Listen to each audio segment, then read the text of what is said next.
안녕하세요.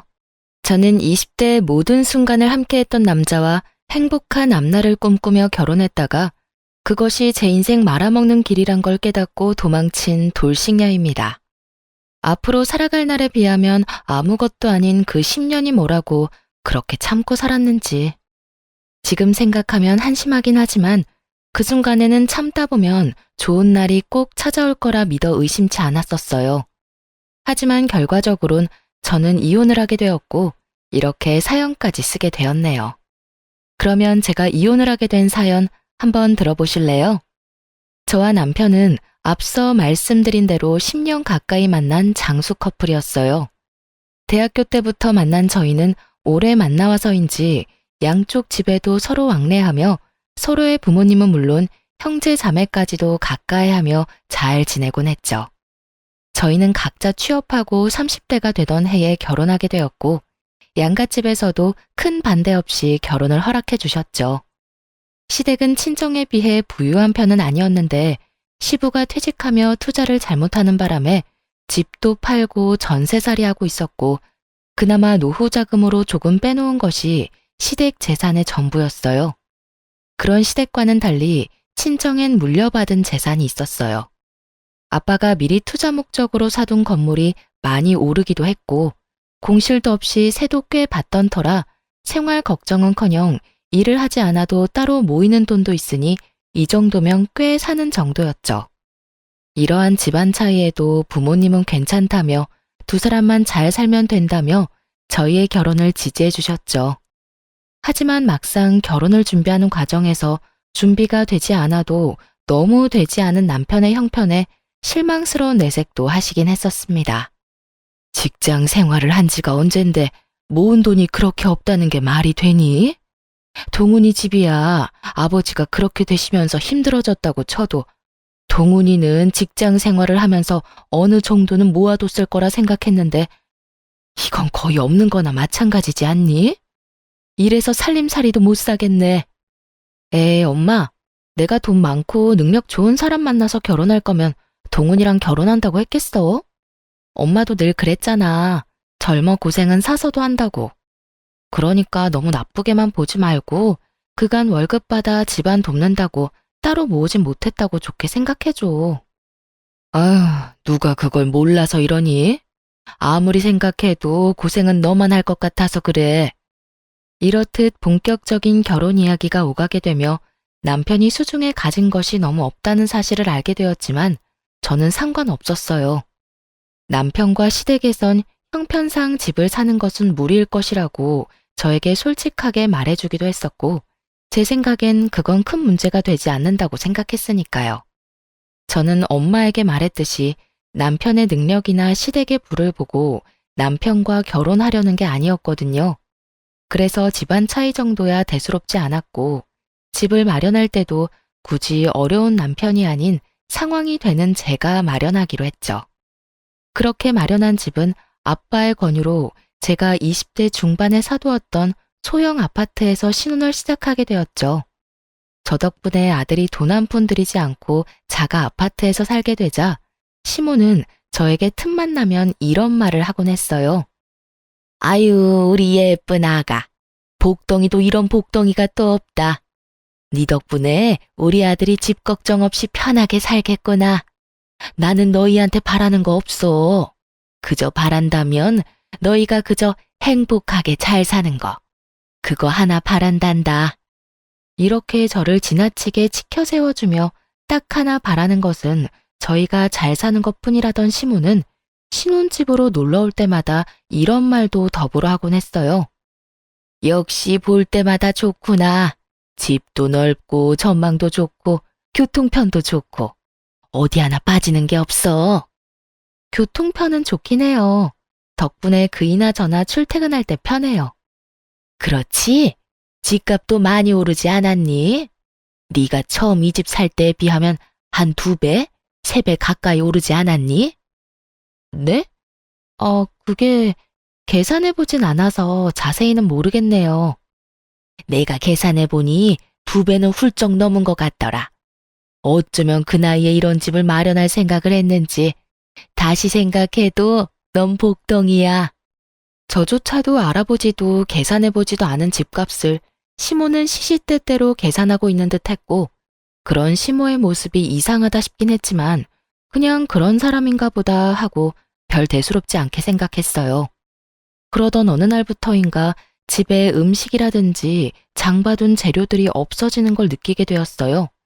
자잘하게는 친정에서 받아온 밑반찬부터 시작해 과일, 고기, 얼려둔 생선까지 감쪽같이 없어지는 것이 아니겠어요? 남편이 먹었다기엔 늘 집을 함께 나서고 저녁을 함께 먹기에 그럴 시간이 없었고, 도둑이 들었다고 생각하기엔 음식 위주로 사라지니 참 이상했죠.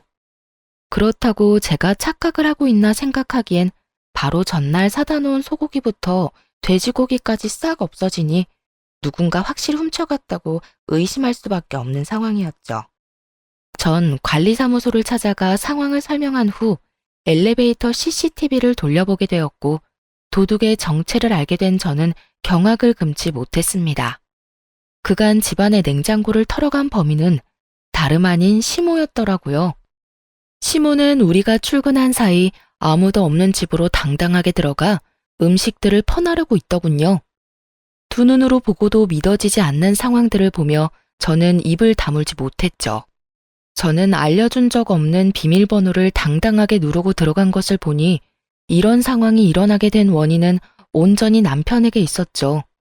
저는 지체하지 않고 남편에게 전화를 걸었어요. 당신 어머니한테 우리 집 비밀번호 알려드렸어? 저번에 엄마가 반찬 가져다 준다고 좀 알려달라고 하길래 알려줬는데? 왜? 반찬을 가져다 주기는 개뿔. 되려 집안 살림을 거덜내는 것을 전혀 모르는 남편은 영문을 모른다는 듯 이유를 묻더군요. 저는 그런 남편에게 최대한 화를 내지 않으려 노력하며 말을 이어나갔어요. 아니, 얼마 전부터 밑반찬하고 고기, 생선, 과일까지 사다 놓기만 하면 없어지길래 이상하기도 하고 무섭기도 해서 CCTV 봤거든. 그런데 글쎄 어머님이 우리 없을 때 오셔서 다 가지고 가셨더라고. 그래? 뭐 그러실 수도 있지. 그래서 아까워? 아까운 것보다 조금 황당해서 그렇지. 아무리 어머님이라도 아무도 없는 집에 들어와서 묻지도 않고 다 가져가시는 건 아니지. 당신이 어머님께 잘 말해줘. 다음부터 필요하신 거나 드시고 싶은 거 있으면 연락하시라고. 그리고 아무도 없는 집에 오는 것도 좀 그렇다고 말이야. 그리고 당신도 그래. 집 비밀번호를 나하고 상의도 안 하고 알려드리면 어떻게 해?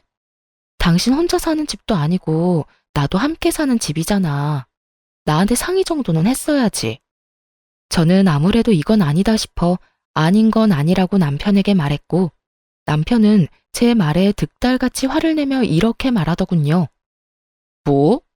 그까짓 거 얼마나 한다고 그딴 말을 전하래. 그리고 우리 엄마가 우리 집에 온다는데 아무도 없든 말든 그게 무슨 상관이야?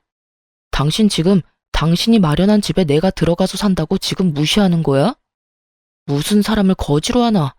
우리 엄마가 고기 사 먹을 돈이 없어서 그런 걸 가지고 갔다 이거야 지금? 무슨 말을 그렇게 해? 나는 그런 말이 아니잖아. 아무리 어머님이라고 해도 우리 집에 그렇게 마음대로 왔다 갔다 하는 건 아니니까 잘 전해달라는 말이잖아. 음식도 어머님이 돈이 없어서 그렇다는 게 아니라 나도 다 필요해서 사다 놓은 건데 어머님이 그렇게 말도 안 하고 가지고 가면 내 입장에선 곤란하다고 말하는 거야. 왜 이런 말을 집 이야기로 받아들여? 당신 지금 너무 베베 꼬인 거 알지? 됐고. 당신 말대로 집에 아무도 없을 때 오지 말라고 할 테니까 끊어. 나 일해야 해. 지금 화내야 할 사람이 누구인데 누가 화를 내는 것인지 모르겠더라고요. 상의 한마디도 없이 집 비밀번호를 알려준 것도 화가 머리끝까지 날 일인데, 자신의 엄마가 집 냉장고를 털어갔다는 이야기를 듣고도 저에게 저리도 당당할 수가 있는지 도저히 이해되지 않기도 했고요. 남편의 적반하장인 태도에 저 역시 화가 더욱 끌어올랐고, 남편이 돌아오면 진지하게 이야기를 나눠봐야겠다고 생각하고 있었어요. 그런데 막상 퇴근하고 돌아온 남편은 통화할 때와는 전혀 다른 모습으로 저에게 사과를 하기 시작하더군요. 여보, 아까는 내가 미안해. 회사에서 좀 안 좋은 일이 있었는데 당신한테 그런 말까지 들으니까 괜한 자격지심에 말이 나쁘게 나가버렸어. 우리 엄마가 잘못한 일이 분명한데 내가 미안해. 그리고 비밀번호도 당신한테 아무 말도 하지 않고 알려줘서 미안. 나는 그냥 엄마가 반찬 만들어서 냉장에 넣어두고 간다고 하니까 대수롭지 않게 생각하고 그냥 알려줬던 거지 다른 뜻은 없었어. 저렇게 저자세로 나오니 잔뜩 화가 났던 마음이 조금 풀리더군요. 무엇보다 회사에 있는 사람한테 전화로 그런 이야기를 했다는 것이 마음에 걸리기도 했고요. 여보, 당신 마음 잘 알겠어. 나도 당신 회사에 있는 시간에 집안일로 전화해서 미안해. 앞으론 이런 일로 얼굴 붉히는 일 없도록 신경 써줘. 나도 다른 건 몰라도 회사에 있을 땐 이런 일로 전화하진 않을 테니까. 알겠어. 엄마한테 앞으로 집에 마음대로 오는 건 자제해달라고 좋게 이야기할게. 당신 곤란하지 않도록 잘 이야기할 테니까 이제 걱정하지 마. 이 사건 이후 남편이 말을 잘하긴 했는지 시모가 아무도 없는 집에 오는 일은 없었어요. 그런데 주말처럼 우리가 쉬고 있을 때 집으로 오는 날이 잦아졌고 그럴 때마다 음식을 대신해 아예 다른 걸 사달라고 부탁하더군요. 어느 날은 누가 봐도 티나게 억지 장기침을 하더니 공기청정기가 없어 그렇다며 하루 종일 기침을 해대는 바람에 공기청정기를 사드렸고 어느 날은 우리 집 TV가 크고 좋다고 하며 하루 종일 TV 타령을 하는 바람에 남편이 결국 TV를 바꿔준다고 하고 나서야 집으로 돌아가더군요. 무슨 5살짜리 애도 아니고 갖고 싶다고 떼쓰는 모양새와 다름이 없었고 올 때마다 한두 푼짜리도 아닌 가전제품들을 뜯어내니 시모의 방문이 무서울 지경이더군요. 그렇다고 해서 딱 잘라 안 된다고 하기에도 좀 그런 상황이었고요. 하지만 어느 날은 또 집으로 놀러와 세탁실에 있는 세탁기와 건조기를 만지며 참 좋다고 하는데 정말 이건 아니다 싶더군요. 저희 부부가 무슨 억대 연봉을 받는 사람들도 아니고 이때껏 마련해드린 것들도 할부가 갚아나가느라 힘든 지경인데 세탁기와 건조기가 말이나 되는 상황이냐고요. 시모는 저의 예상대로 온종일 세탁기와 건조기 타령을 해댔고 남편은 당장이라도 사줄 요량으로 시모의 말에 맞장구를 치고 있더군요. 저는 그 두 사람을 막아야만 했고 결심이 선 저는 두 사람 앞에 앉아 이렇게 말했습니다. 세탁기, 건조기 있으면 좋지. 여보, 들어보니 어머님이 갖고 싶어 하는 것 같은데 장만해 드려. 정말? 정말 사드려도 돼? 어머 아가, 정말 나 사도 되겠니? 그럼요. 사는 김에 우리 친정 것도 같이 결제하고. 우리 엄마도 세탁기하고 건조기 갖고 싶다고 했는데 이왕 사는 거 양쪽 집 똑같이 사드려야 하지 않겠어? 사는 김에 TV랑 공기청정기도 같이 사드리자. 저번에 어머님 댁에 사드렸으니까 우리 집에서 다 사줘. 알겠지? 제 말에 화색이 돌던 두 사람의 얼굴은 순식간에 사색이 되었고 저는 그런 두 사람의 반응에도 아랑곳하지 않고 남편의 휴대전화를 빼서 친정에 보냈으면 하는 공기청정기와 TV, 세탁기와 건조기까지 장바구니에 넣어두고 이렇게 말했어요. 장바구니에 다 넣어뒀으니까 어머님이 사고 싶다는 거랑 같이 결제하면 돼. 할부는 부담되지 않는 선에서 알아서 하고. 제가 이렇게까지 하자 시모는 황급히 말을 바꾸며 생각해보니 쓰던 세탁기도 멀쩡하고 건조기보다는 자연 건조가 좋겠다며 꼭 사주지 않아도 된다고 손사래를 치더군요. 남편 역시 얼버무리며 시모에게 집에 데려다 줄 테니 가자며 시모의 손을 잡고 황급히 나갔고요. 모든 게 저의 예상대로 되긴 했지만 막상 남편과 시모의 꽁무니 빼는 모습을 보니 씁쓸한 기분이 드는 건 어쩔 수 없더라고요. 그 후론 시모는 다신 그런 요구를 하지 않았고 주말마다 찾아오지도 않더군요. 상황이 그렇게 되면 속이 시원하다거나 좋아야 할 텐데 저는 왜인지 점점 불안해지기 시작하더라고요. 왜 꼭 애들이 조용하면 사고 치잖아요. 딱 그런 기분이 들며 좋은 게 아닌 날을 보내고 있었어요. 그렇게 몇 개월 명절이 다가왔고 오랜만에 시댁에 방문하니 정말 기가 막힌 상황들이 저를 기다리고 있더군요. 시댁에는 제가 보지 못한 소파, 식탁들이 자리하고 있었고 아차 싶은 마음에 세탁실에 가보니 아니나 다를까 시모가 갖고 싶어 하던 건조기와 세탁기가 떡하니 자리 잡고 있더군요. 남편을 추궁해 볼 필요도 없이 남편이 저 몰래 시댁 살림을 사주고 있다는 것을 알아차렸고 그간 남편이 왜 입만 뗐다 하면 돈이 없다는 말을 해댔는지 알 것 같더군요. 마음 같아서야 그 자리에서 남편을 쥐잡듯 잡아버리고 싶었지만 친인척이 다 모인 자리에서 차마 큰 소리를 내지 못하고 꾸역꾸역 얼마나 참았는지 모릅니다. 극한의 인내로 참아내는 그 순간에도 도저히 제 상식으론 이해가 되지 않더군요. 저희 친정은 제가 용돈을 드린다고 해도 저희 월급이라고 해봤자 뻔한데 본인들은 신경 쓰지 말고 저희 두 사람이나 잘 살라고 하는 판국인데요. 아무리 시댁이 힘들다고 하더라도 매번 한두 푼짜리도 아니고 저렇게 비싼 가전가구를 양심도 없이 사달라고 하는지 정말 이해가 되질 않았어요. 그것뿐이겠어요. 사달라는 사람이나 그렇다고 사주는 사람이나 이해되지 않는 것은 매한가지였어요.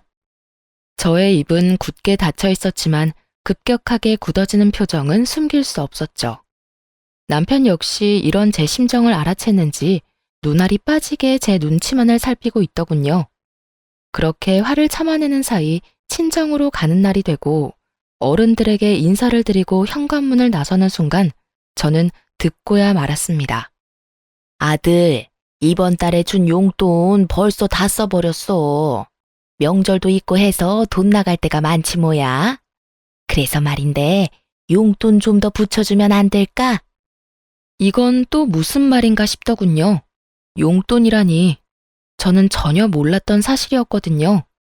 눈을 반짝이며 돈을 요구하는 시모의 모습에 남편은 당황한 표정으로 나중에 이야기하자곤 하곤 황급히 저를 끌고 시댁을 벗어나더군요. 차에 타자마자 저는 참았던 말들을 토해내기 시작했어요. 아까 어머님 말 무슨 말이야? 설마 나 몰래 용돈 보내고 있었어? 그게 부모님이 힘들다고 하길래 결혼하기 전까지 드리던 용돈이 있는데 갑자기 뚝 끊으니까 많이 힘드신 모양이더라고. 그래서 조금 보태드리고 있었어. 당신이 화낼까봐 말 못했어. 미안해. 나한테 정말 미안한 마음이 있긴 해. 아까 보니까 소파, 식탁도 새 것이고 세탁기, 건조기도 저번에 어머님이 갖고 싶어 하던 모델이던데 그것도 당신이 다 사준 거 아니야? 맞아. 너무 갖고 싶어 하니까 모른 척하기도 그랬어. 그걸 말이라고 해? 우린 돈 안 모아? 우리가 무슨 억대 연봉 받는 사람들도 아니고 그렇게 버는 족족 시댁에 다 갖다 바치면 우리는 언제 모아서 언제 애를 낳아? 당신이 번 돈으로 당신 집 돕는 것까지 잘못됐다는 게 아니잖아. 적당히 해야지 적당히. 가전, 가구 다 카드로 샀을 거고 그 할부 갚아나가면서 용돈까지 주면 당신 월급에서 남는 게 있긴 해? 이래서 돈 관리는 따로 하자고 그랬어? 저는 참았던 울분을 쏟아냈고 남편은 입 꼭 다물고 반성을 해도 모자란 판국에 저에게 더욱 화를 내기 시작하더군요. 아니, 넌 우리 집이 불쌍하지도 않냐? 너네 집은 잘 살아서 좋은 집에서 좋은 가구에 떵떵거리면서 살지만 우리 집은 그렇지도 않잖아. 그래서 그런 우리 부모님은 좋은 거 좀 쓰면서 편히 살라고 사줬어. 용돈도 그래. 내 동생이 능력이 되는 것도 아니고 우리 집은 그래도 능력이 되잖아. 능력 되는 자식이 부모 좀 도와주겠다는데 그게 그렇게나 잘못한 일이야? 말이야 바른 말이지. 남편이 무슨 능력이 되는 자식인가요? 집도 제 명의, 적금도 저 혼자 드는 적금만 있는데요. 남편의 꼬라지를 보아하니 아마 가전 가구도 신용카드로 결제한 게 틀림없었죠. 땡전 한 푼 없는 빚쟁이가 저리도 큰 소리를 치는 꼴을 보니 참 한심하기 그지없더군요. 지난 10년 세월 동안 왜 저딴 놈인지 몰랐는지 제가 한탄스럽기도 하고요. 그렇게 한참 친정으로 가는 내내 저흰 차 안에서 크게 싸웠고 친정 앞에 도착하자 남편은 저만 내려둔 채 혼자 차를 몰고 가버리더군요. 연애할 때부터 화가 나면 혼자 화를 가라앉히는 것이 남편의 루틴이긴 했지만 명절에, 그것도 결혼하고 처음 맞이한 명절에 저딴 식으로 행동하니 어이가 없더라고요. 이미 가버린 사람 끌고 올 수도 없는 노릇이고 어쩔 수 없이 혼자 친정집에 들어갔어요. 남편은 그래도 신경이 쓰이긴 했는지 부모님께 전화를 걸어 회사 일이 너무 바빠 저를 집 앞에 내려다주고 바로 회사로 왔다며 죄송하다는 말을 해놓긴 했더라고요. 그나마 친정 부모님껜 큰 걱정 끼치지 않고 명절을 마무리할 수 있었죠. 그때쯤 되자 저의 마음은 이미 제 생각보다 많이 상해버린 후였고 매번 시댁 일 때문에 큰 소리가 나는 것도 점점 지쳐가더군요.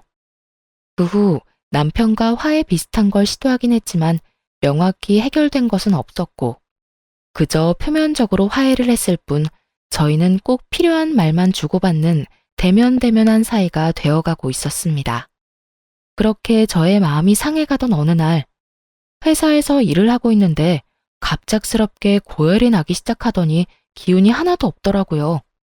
그래서 급하게 오후 반차를 쓰고 병원에 들렀다가 오후 2시에 집에 도착했어요.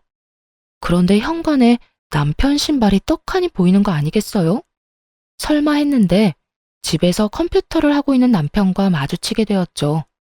분명 아침에 저와 함께 출근을 했던 남편인데 집에 있으니 무슨 일인가 싶더군요.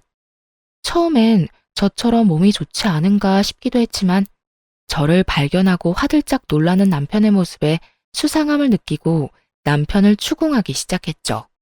당신 왜 집에 있어? 회사는, 그게 어떻게 된 일이냐면, 그게 말이지 여보. 말 흐리지 말고 똑바로 말해. 회사에 있을 시간에 왜 집에서 이러고 있냐고. 꼴을 보니 방금 온 것도 아닌 것 같고. 똑바로 말 못해? 저의 추궁에 남편은 한참을 망설이더니 충격적인 사실을 털어놓기 시작했어요. 그게 사실은 회사 그만둔 지 며칠 됐어.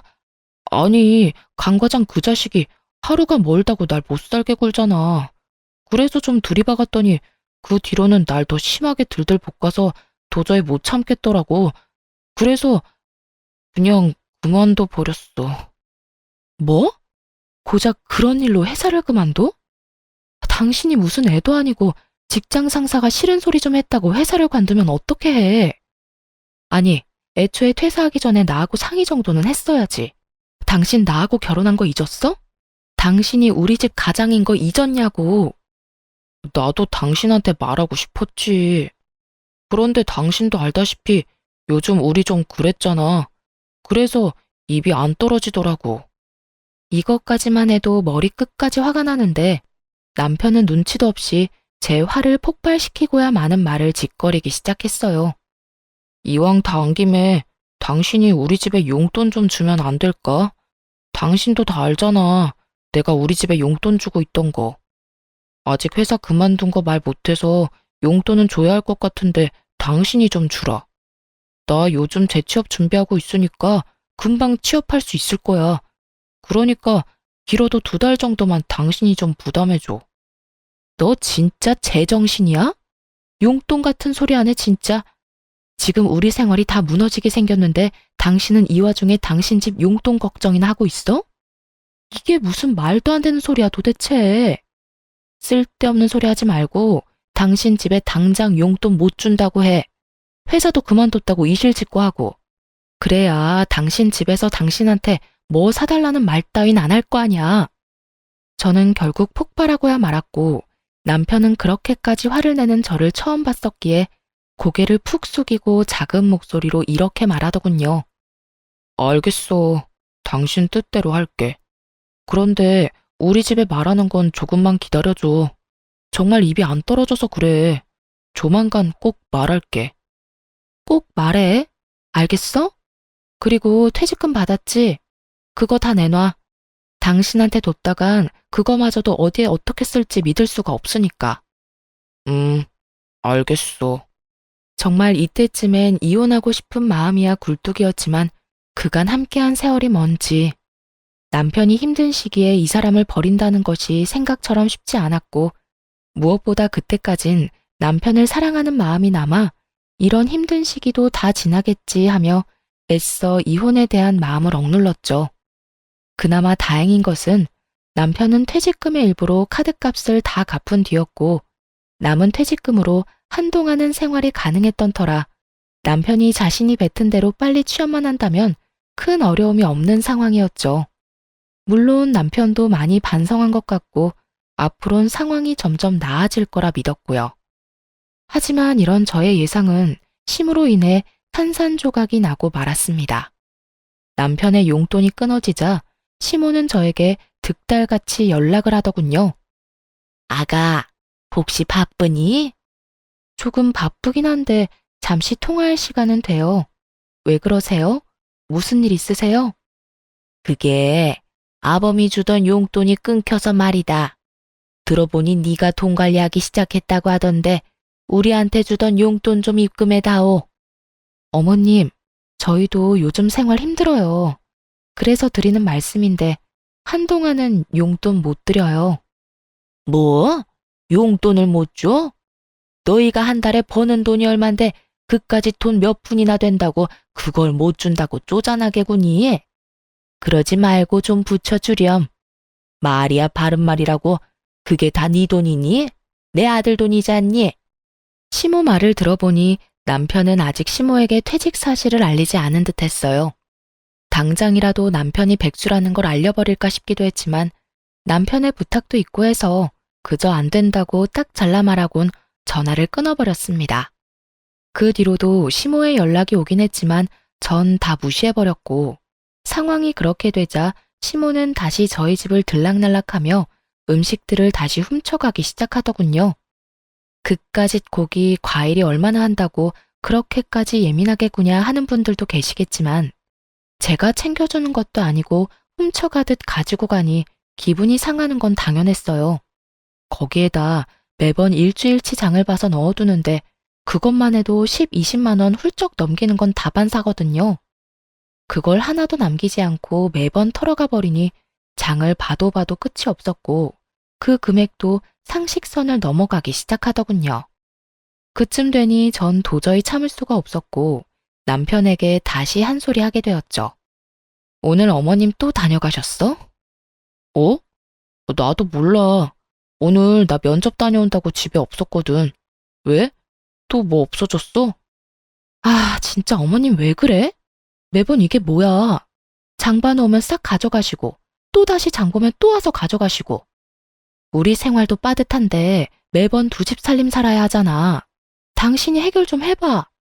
이번 달 식비만 해도 100만 원 넘긴 지 오래라고. 정말 해도 해도 너무한다고 생각 안 해? 한 번만 더 이런 일 있으면 당신 입장이고 뭐고 회사 그만두고 백수 됐다고 다 말해버릴 테니까 그런 줄 알아? 뭐? 당신 말 참 너무하게 한다. 이게 다 당신이 우리 집에 용돈 안 줘서 그런 거잖아. 진작에 용돈 줬어 봐라. 우리 엄마가 이런 짓을 했겠어? 어디서 내 탓으로 다 돌리고 있어? 잘 들어. 이건 다 나하고 상의도 없이 회사를 그만둔 당신하고 아들 집 냉장고를 마치 자기네 집 냉장고인 양 생각하는 어머님의 이상한 사고에서 벌어진 거야. 그러니까 가짠지도 않게 내 탓으로 돌릴 생각 말고 해결이나 잘해. 알겠어? 저는 단호하게 집어주었고 이런 저의 태도에 남편은 틀린 말이 하나 없다고 느꼈는지 입을 다물어 버리더군요. 입을 다문 것과는 별개로 남편은 자존심이 상할 대로 상해버렸는지 알바라도 나가겠다며 쿠팡 일용직 알바를 다니기 시작했죠. 그런 남편의 모습이 안쓰럽기도 했지만 그렇게 해서라도 정신을 차리기를 바라는 마음에서 굳이 말리진 않았어요. 그 후 현관 비밀번호는 바꿔버렸고 시모의 연락은 여전히 다 피해버림으로써 더는 저의 가정에서 큰 소리가 나는 일은 없었습니다. 그렇게 몇 달 남편은 취업을 준비하며 여전히 알바를 다니고 있었고 여전히 저희 둘 사이는 좋진 않았지만 더 이상 나빠지지도 않았죠. 부부 사이가 대면대면하다고 한들 이혼까지 생각한 건 아니었는데 도저히 이혼하지 않고서는 안 될 일이 벌어졌어요. 그날은 남편의 동생이 결혼 발표를 한다며 시댁에 모이기로 한 날이었어요. 그간 연락을 대놓고 피했던 터라 시댁 방문이 달가운 것은 아니었지만 다른 것도 아닌 결혼을 한다는데 참 빠질 수도 없는 노릇이라 눈 딱 감고 시댁으로 가게 되었죠. 긴장감을 안고 현관문을 열었더니 시모와 식구들이 활짝 웃으며 저를 반기더군요. 아가 왔니? 오느라 힘들었지? 어서 들어와서 앉거라. 내가 너 좋아하는 음식도 잔뜩 해놨단다. 네? 아, 네. 감사합니다. 감사는 무슨, 식구끼리 그런 말 하지 말거라. 나 섭섭해지려고 해? 이상하리만큼 상냥한 시모를 보며 저는 경계심 가득한 태도로 시모를 바라봤죠. 도대체 왜 이러나 하는 불안한 생각이 들며 조마조마하게 눈치만 살피던 순간 시모가 속내를 드러내기 시작하더군요. 아가, 너도 알다시피 우리 둘째가 좋은 여자가 생겼다고 하는구나. 네 동서대래가 글쎄 대기업에 다니고 있다지 뭐냐? 아, 그래요? 능력 좋은 동서가 들어오겠네요. 축하해요, 도련님. 그래서 말인데 그 집에서 글쎄 34평 아파트를 마련해서 왔으면 한다고 하지 뭐야. 너도 알다시피 우리가 그런 돈이 어디 있니? 우리도 전세 사는 마당에 그렇다고 해서 둘째가 모아둔 돈이 있는 것도 아니고. 설마 싶더군요. 한두 푼도 아니고 설마 저에게 지불해달라고 하는 건가? 하는 생각 말이에요. 하지만 불행히도 저의 설마는 맞아떨어졌고 시모는 제게 맡겨놓은 집이라도 되찾는 사람 마냥 더 뻔뻔하게 굴기 시작했죠. 34평이요? 요즘 뒷값 만만치 않아서 한두 푼도 아닌데 어떻게 해요? 그러니까 말이다. 그래서 내가 생각해 봤는데 너희 지금 사는 아파트 팔고 둘째네 집 좀 마련해주면 안 되겠니? 그 집 팔면 지금같이 역세권은 아니더라도 서울 근교 아파트 2채는 마련할 수 있다고 하더구나. 네? 그게 무슨 말도 안 되는 말이세요? 말이 안 되긴 뭐가 말이 안 된다고 그러는 거니? 잘 생각해봐라. 지금 네가 우리 둘째 안 도와줘서 대기업 다니는 여자랑 헤어지게 되면 한평생 우리 식구가 어쩔 수 없이 널 원망할 수밖에 없을 텐데. 너도 그 원망 평생을 듣고 살 바엔 그깟 아파트 팔아서 집 마련해주는 게 더 좋지 않겠어? 그리고 그냥 달라는 말도 아니다. 명색의 대기업 다니는 앤데 연봉이 오죽 높겠어? 우리 둘째가 어련히 다 갚을 거야. 그러니까 좋은 일 한다고 생각하고 좀 도와주렴. 내 말 알아들었지? 이 무슨 개떡 같은 말인지 모르겠더라고요. 만약 결혼을 못하게 된다면 그건 애초에 장가갈 돈 마련도 못한 도련님 탓이지. 그게 왜 제 탓이며 왜 한평생 제가 그 원망을 들어야 하나요? 그리고 누가 그 원망을 가만히 듣고 산다는 것인지 참 어이가 없더군요. 무조건 제가 다 해줄 거라 믿어 의심치 않는 시모를 보며 이렇게 말했어요. 어머님, 저는 그렇게 하기 싫어요. 34평 아파트 마련 못해서 결혼을 못하게 되면 그건 돈 한 푼 모으지 않은 도련님 탓이지 그게 왜 제 탓인가요? 그리고 어머님이 저한테 아파트 맡겨놓으셨어요? 왜 제 아파트 가지고 어머님이 팔아라 말아라 명령이신지 저는 도무지 알 수가 없네요. 뭐? 너 참말 섭섭하게 한다. 우리 가족이지 않니? 가족끼리 다 나누고 사는 거지. 그렇게 선 그어가며 살면 못 쓴다. 어머님, 저는 저희 친정 식구들끼리도 다 나누고 살진 않아서요. 지금 사는 집 처음 분양받았을 때 아빠가 주신 돈도 저 한 푼도 빼지 않고 다 갚았고요. 그 뒤로 저희 부모님은 저 힘들까봐 제가 주는 용돈은 받지도 않으세요. 그런데 제가 왜 친정에도 주지 않는 도움을 시댁에 줘야 하는지 모르겠네요. 그래서 정말 못 도와준다, 이 말이니? 네, 저는 절대로 못 도와드려요.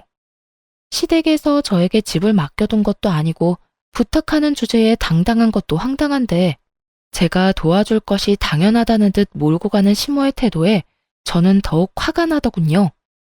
거기에다 더욱 화가 나는 것은 남편의 태도였어요. 시종일관 말도 안 되는 소리를 짓거려대는 시모의 말엔 가만히 있던 남편놈은 제가 단호하게 안 된다고 하자 득달같이 화를 내며 달려드는 것이 아니겠어요? 당신 정말 너무한다. 그까지 집 좀 팔면 되는 거지. 그게 뭐가 힘들다고 엄마가 저렇게까지 말하는데 딱 잘라서 안 된다고 해? 그까지 집? 당신이 그까짓이라고 말할 상황이 된다고 생각해? 제발 말하기 전에 당신 상황이나 되돌아봐. 도와줄 능력이 안 될 것 같으면 함부로 나서지도 말고. 알겠어? 뭐? 나서지도 말라고? 당신 진짜 말이 너무 심한 거 아니야?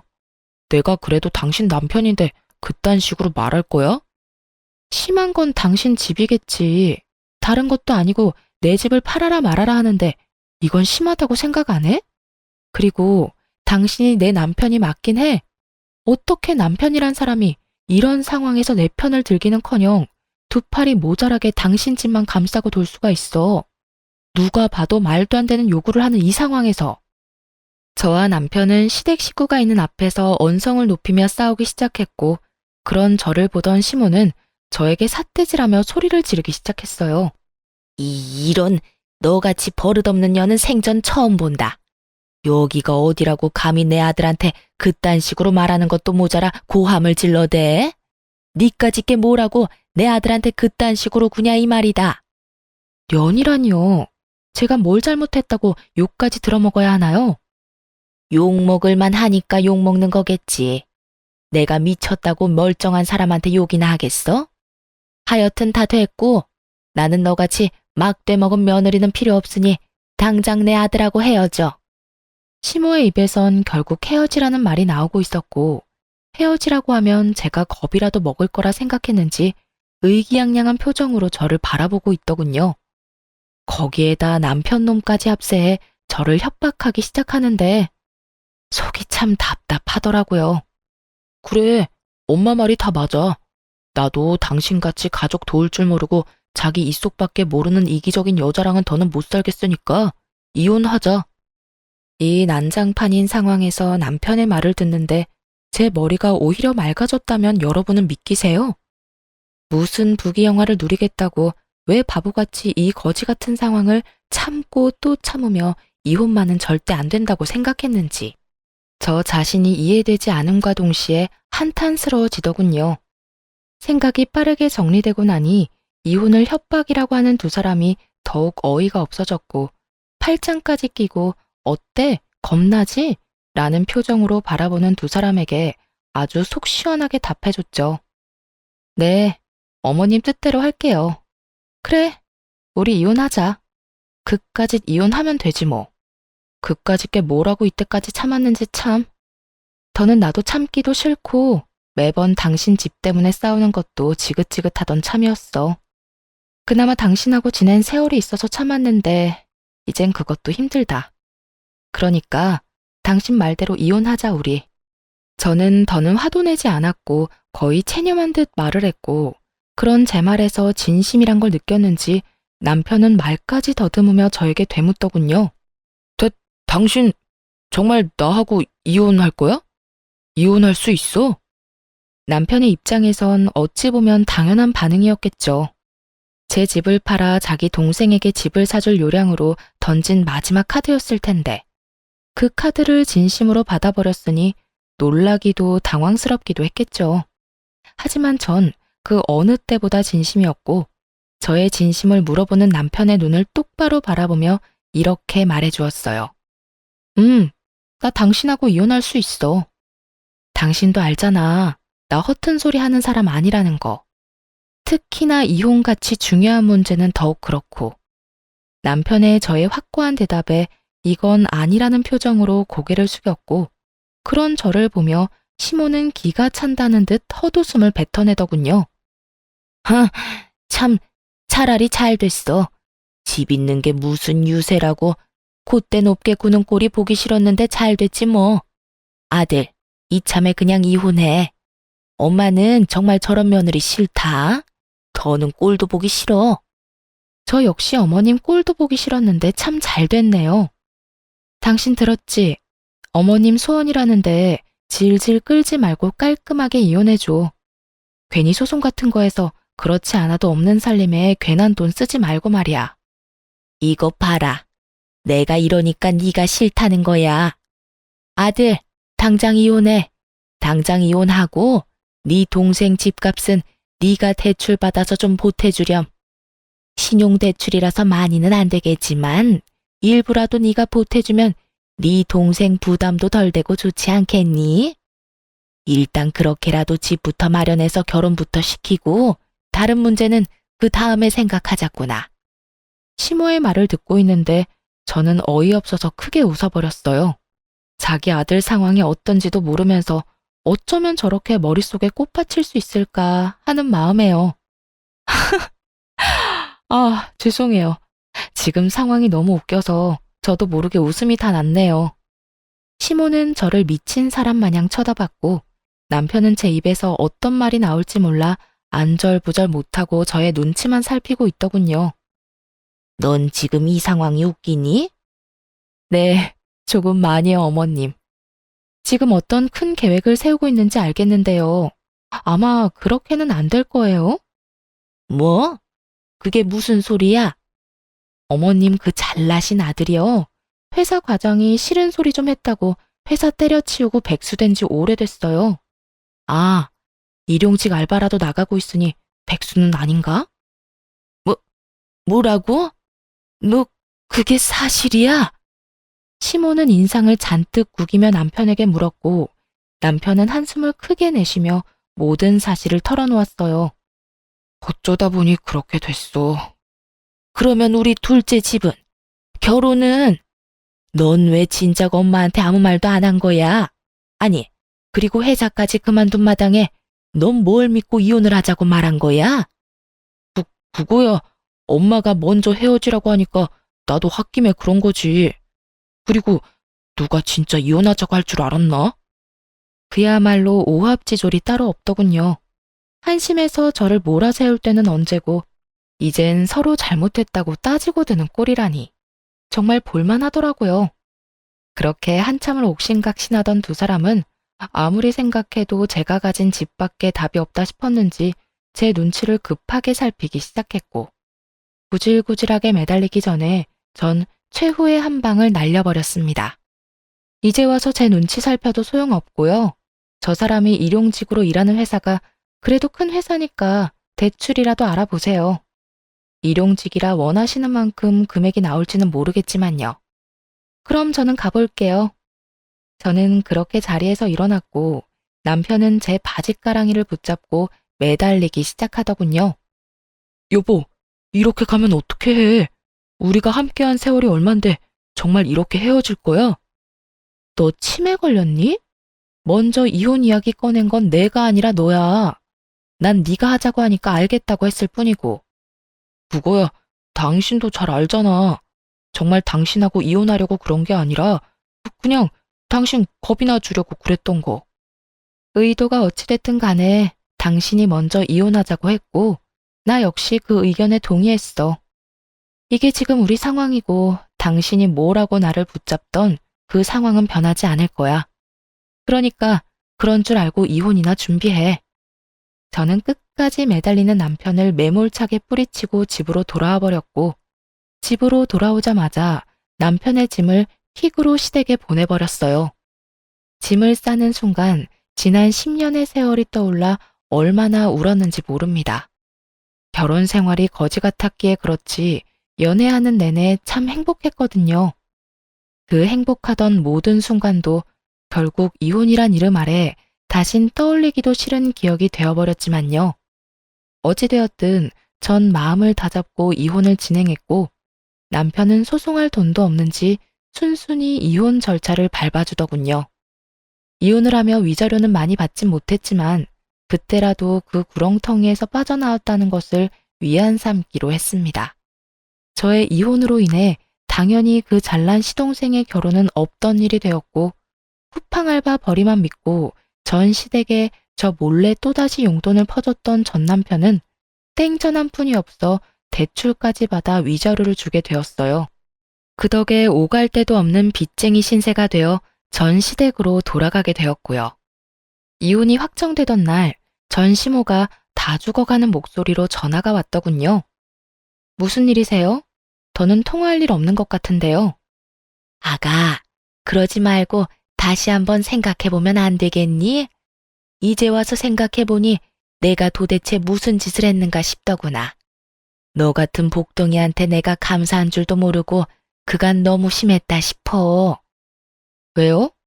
백수의 빚쟁이까지 된 아들 데리고 살려니까 앞날이 캄캄하세요? 그래서 이제 와서 저한테 이렇게 용서를 구하시는 거예요? 꼭 그래서 그런 게 아니라 너희 둘 서로 많이 사랑했지 않니? 괜히 내가 너희 사이를 갈라놓은 것 같아서 마음이 편치 않아서 그래. 그러니까 다시 한 번만 생각해보면 안 되겠니? 내가 이렇게 용서를 구하마. 전 시모는 떨리는 목소리로 잘못을 뉘우쳤다며 제발 한 번만 용서해달라고 굽신거렸어요. 더는 대꾸할 가치도 없다고 느낀 저는 그대로 전화를 끊어버렸고요. 끊어버린 후에 바로 차단까지 해버렸어요. 그 후론 연락이 닿는 일은 없었고 전 남편도 저를 찾아오거나 하진 않더군요. 그렇게 질기고도 구질구질한 인연이 끝난 후 저는 누구보다 잘 지내고 있습니다. 전 시모의 말대로 아파트 값이 많이 오른 저의 첫 집은 시세에 맞게 잘 처분해 큰 이익을 남겼고 집을 판 돈으로 회사에선 좀 멀긴 하지만 오랜 저의 로망이었던 주택을 매매했네요. 요즘 혼자 사는 재미를 제대로 느끼고 있어요. 주말이 되면 마당 정원 꾸미는 맛에 푹 빠져 시간 가는 줄 모르고 살고 있거든요. 노동을 하면 잡생각이 들지 않은 점이 좋기도 하고 다 하고 나면 몸도 마음도 뿌듯할 만큼 멋지게 변해 있는 정원을 보는 재미도 있고요. 더없이 좋은 취미 생활이라고 생각이 드네요. 저에게 잘 맞기도 하고요. 전 남편과 함께 했던 세월이 길었던 만큼 정신적 스트레스가 아예 없었던 건 아니었어요. 당할 만큼 당했고 질릴 만큼 질렸기에 힘들지 않을 거라 생각했는데 현실은 그렇지 않더라고요. 때때로 좋았던 기억이 떠오르기도 하고 벅차게 행복했던 기억이 떠오르기도 하고요. 그렇다고 해서 후회는 하지 않으니 좋았던 건 좋았던 대로 두면 언젠가는 무뎌질 거라 생각하고 있어요. 그리고 생활이 안정되고 혼자 된 생활에 적응하고 나니 진작 이혼할 것을 왜 꾸역꾸역 참고 살았나 싶은 생각이 들기도 하고요.